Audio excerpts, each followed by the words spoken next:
today. It's VE Day in the UK and most of Europe, a day when we celebrate that 75 years ago, in today's case, the end of tyranny in Europe. And like most tyranny, it started very small and ended up taking over the world. And so I thought I would take this day to make my own little protest. As you can see here, we are in a park. This one is Battersea Park. And as you can see, like in all the parks, there are quite a lot of people running and there are some people cycling. And when the parks were very busy, at the beginning of lockdown, the police went round and ensured people kept social distances. And now pretty much everyone conforms. However, there are two places where a small group of people chose to use this situation to persecute cyclists, mainly under the wing and actions of our ridiculous far-right press, who chose to take pictures of cyclists with long telephoto lenses. And they're still doing it. I saw one the other day where in Regent's Park there was a 300-metre stretch of road with 10 cyclists, but it looks like they're on top of each other when they're far apart when you use a telephoto lens.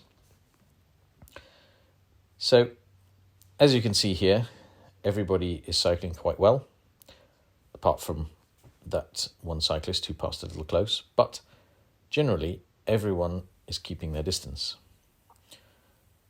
So why, 5 weeks in,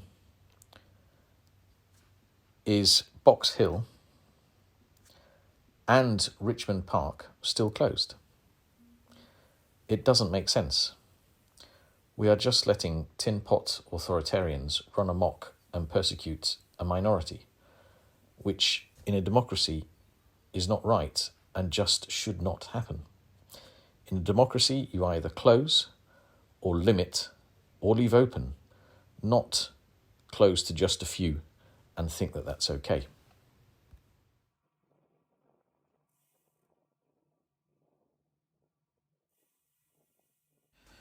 So here we are approaching a supermarket. There's a lady getting out of a car with a mask, no doubt heading for the supermarket. And as we can see here, there is no queue now. So what if there were a queue? Well, here, later in the day, there was a queue. And so I was free to decide, do I join the queue or do I go home? It's very simple. That's what the police should be doing in the park, is limiting people, not stopping people, not stopping just a certain time. Especially cyclists and such a critical cycle path. Yes, in theory you can go through here if you work for the NHS, but are you going to stop and have to prove that every time you want to go through the park? Well, probably yes, because the alternatives are dual carriageways and single carriageways with on-off areas of cycle lanes. So you probably would, but why should you have to when we have an amazing legacy in the UK and especially in London from the Olympics, when both this park and Box Hill played a massive part in promoting the resurgence and growth of cycling that we have today.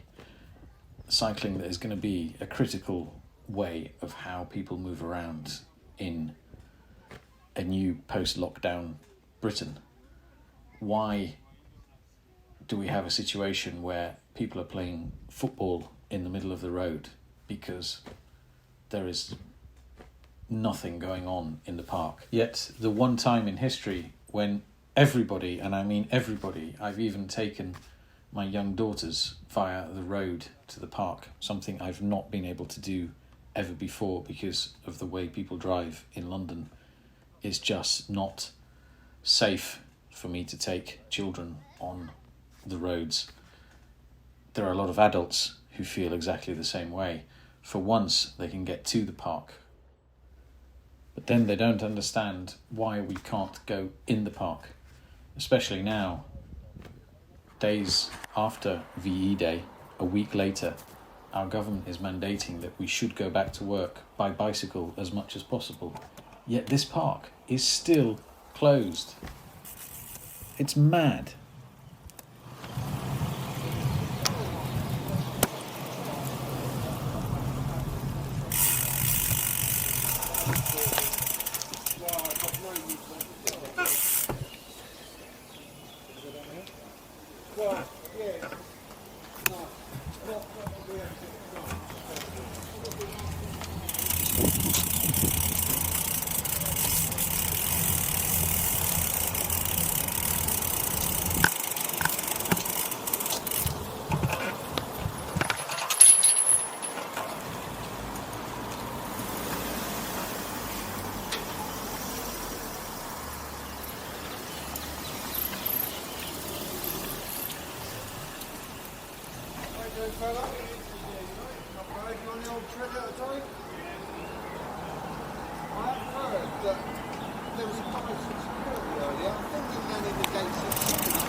Maybe being the bank holiday, I don't know.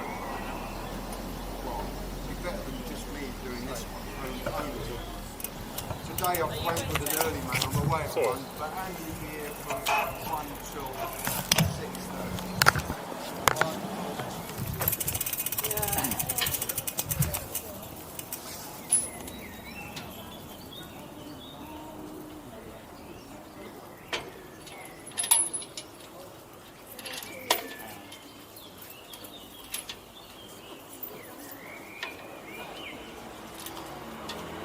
So why is a deserted park closed to cyclists and not operating a queue system even now, 6 weeks later, as we head out of lockdown? And now, over a week later, as I edit this, as our Prime Minister has urged us to go back to work by bicycle as much as possible. Whilst all our other parks found a democratic way to deal with the congestion without discriminating a particular type of person.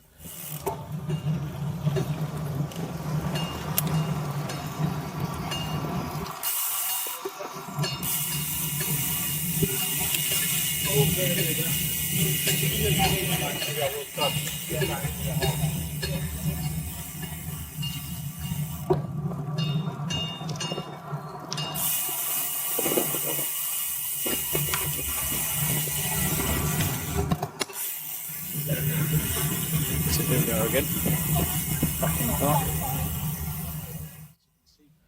And as you'll see in this short stretch of park, by far the largest amount of people are joggers, followed by walkers.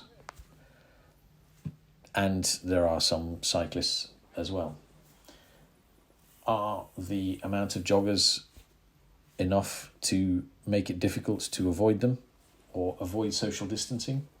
Sometimes yes, but it's now 1 o'clock and I wouldn't dream of trying to run in this park. I'm going through it quickly as a cyclist because we live in a democracy, and just as we shouldn't block any of these runners, we shouldn't block cyclists coming through this park. It's my choice. If it were too busy, I would use the road. Why am I free to make that choice and cycle pretty much everywhere I would normally cycle in these times when I'm being encouraged to cycle, when finally I would take people and encourage people who haven't cycled to take advantage of the lack of traffic in these new times that we face? Can I not go to the one place I would go, which is Richmond Park or Box Hill? Well, it's simple, because there is a small group of tin pot authoritarians who've been allowed to do what they want. Uncontrolled and unchallenged by the very democracy that we're celebrating 75 years of how hard we fought for it. It's up to us. showed them up, literally light, so we're stopping.